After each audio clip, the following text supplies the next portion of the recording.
Welcome back, everybody, to another Q&A with Dr. J and GC. Today, we are going to talk about insulin resistance, which I'll bet most of you viewers, if not all of you, have heard that phrase recently because it is becoming known that insulin resistance is more causative for some of the lifestyle diseases that we see than was originally believed.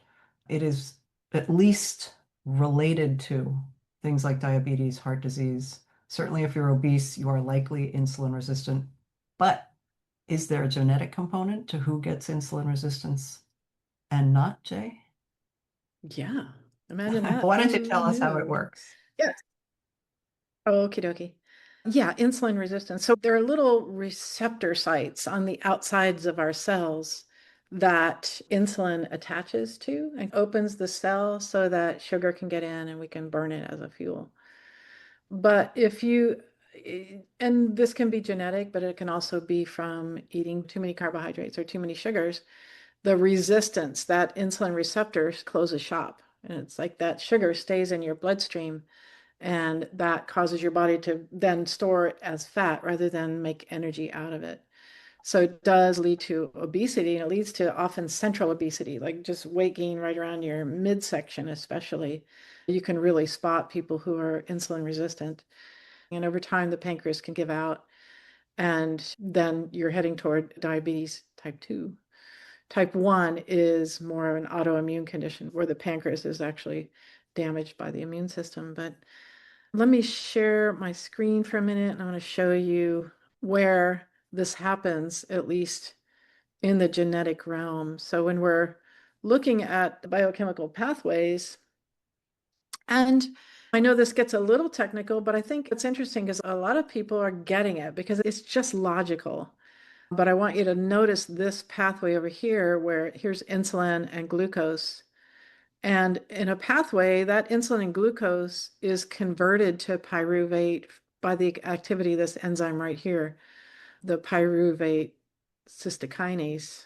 And pyruvate is then broken down into acetyl-CoA. And we go through the roundabout in the citric acid cycle, down through the electron transport chain, and we make energy in the form of ATP out of it. So if our body is secreting insulin at the right level, taking glucose in, and then making energy out of it, all is well. It's just when we get several things happening. One is there are genetic variants down here, maybe in the bottom of the pathway, and it can be like an 8-lane highway coming down into a 2-lane highway, and traffic backs up behind it. And when that happens, everything behind this roadblock goes up. For instance, glucose is going to go up because it can't make it all the way down and be converted into energy. Cholesterol is also going to go up. That's a side road. The body goes, oh, we can't get through that roadblock down there. Let's go off to the side here and make cholesterol. And so the cholesterol can go up because of these roadblocks down here. So I often see high glucose levels or blood sugar imbalances, either going too low or too high, because of these genetic variants further on down the line that are blocking the production of energy out of the glucose. So what actually happens is, so the body's now creating insulin and pulling that glucose in, and it can drop your blood sugar too low, and it makes you crave sugar because you don't have fuel in your tank, essentially. You're not making ATP. So the body goes, I need sugar and I need it now. It's very urgent. And the brain thinks it's going to die because it doesn't have stored up energy. And so we get those cravings for sugar, which then we start to eat more sugar. We get insulin resistant. We get the weight gain. We get diabetes. We get the high cholesterol. Everything just catapults down into a bad situation. And it's interesting because people say, why did we inherit these genetic variants? And the answer is that our ancestors may have survived during times of starvation, and to be able to store calories or to store weight was an advantage because you could then burn those calories later on. But with the advent of food is readily available at all times, and if you have these slow moving enzymes that can't make energy out of your food, you get into this bad spin of eating sugar and then craving sugar and then not making energy out of it and needing sugar to even just function. And I talk to a lot of people in my practice who are like, yeah, I crave it like crazy. I feel bad about myself. I have no willpower to resist it. And they're heading toward insulin resistance because they can't stop themselves. As we've talked about, if we balance out these genetic variants down in the bottom here with specific nutrients, then it opens up the whole floodgates and the body makes energy, makes ATP, the blood sugar normalizes, and insulin resistance can actually reverse. But let me show you some things that happen when we eat food, we make insulin. Oh, there's a misspelling there.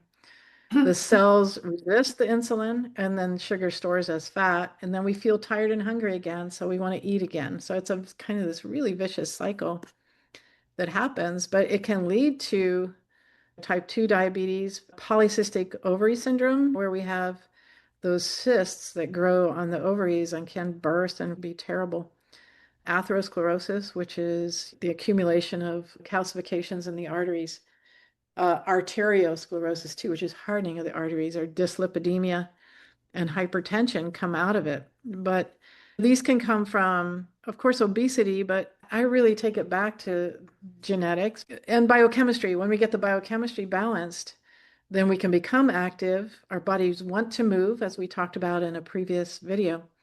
You have energy to burn, and your body goes, let's go, let's move. And you stop craving the sugar, and it can balance these things out.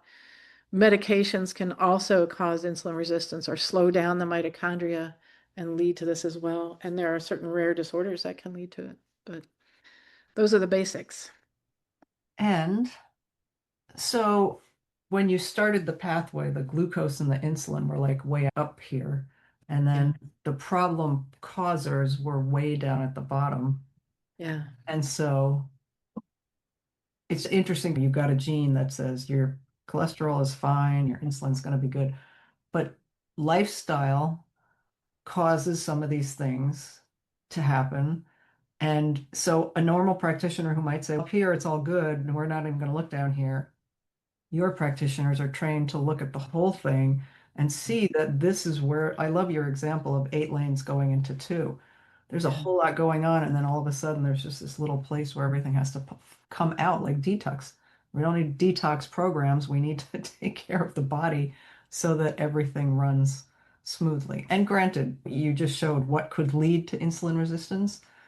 There's no question that lifestyle plays a role, but some people are going to be more effective with their lifestyle changes than others if they have those genes that cause the problems. If you have a lot of them, you're going to have a harder time without getting them balanced.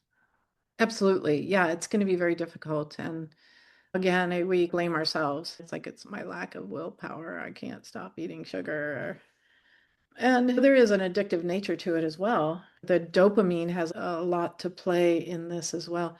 So if we get the brain making dopamine correctly, we get the glucose breaking down into energy correctly, those two are going to go a long way towards supporting you in making these lifestyle changes of exercising and eating correctly. And it comes back to that paradigm shift that I've been talking about. It's like you got to get there first. It's just human nature. And your brain is incredibly strong at making you crave things because it's running out of fuel.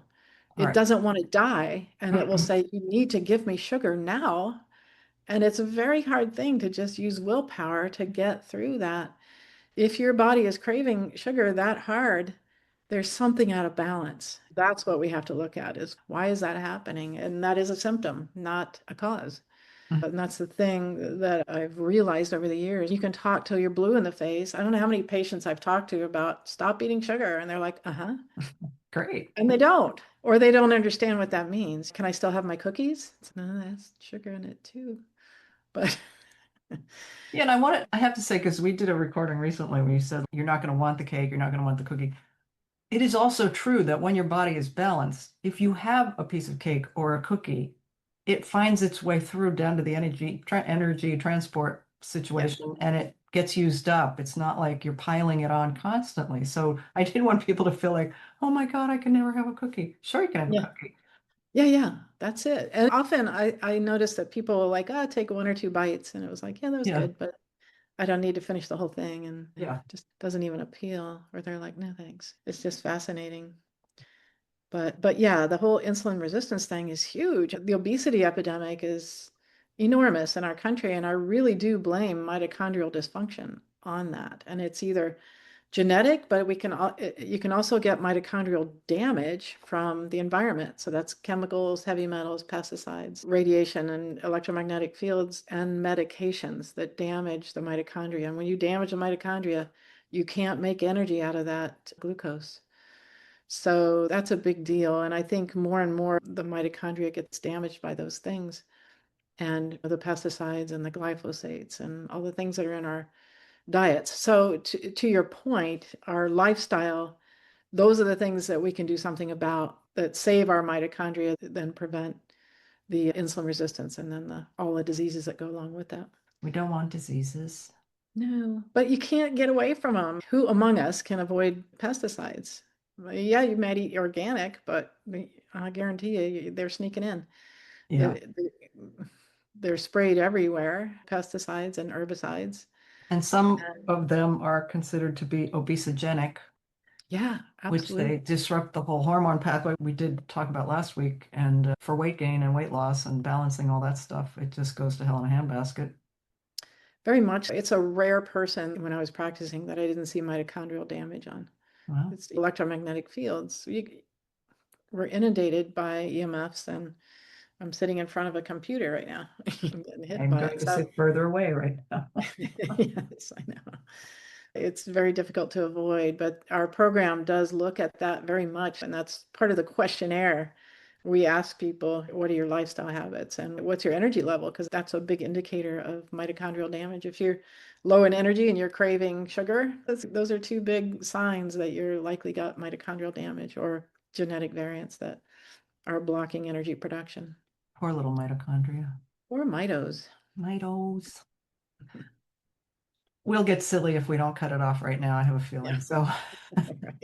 thanks for watching, people. And if you haven't subscribed, please do. Take a look at our website, myhappygenes.com, and you can learn about the reports, the why we do what we do, how we're different, how we protect your privacy.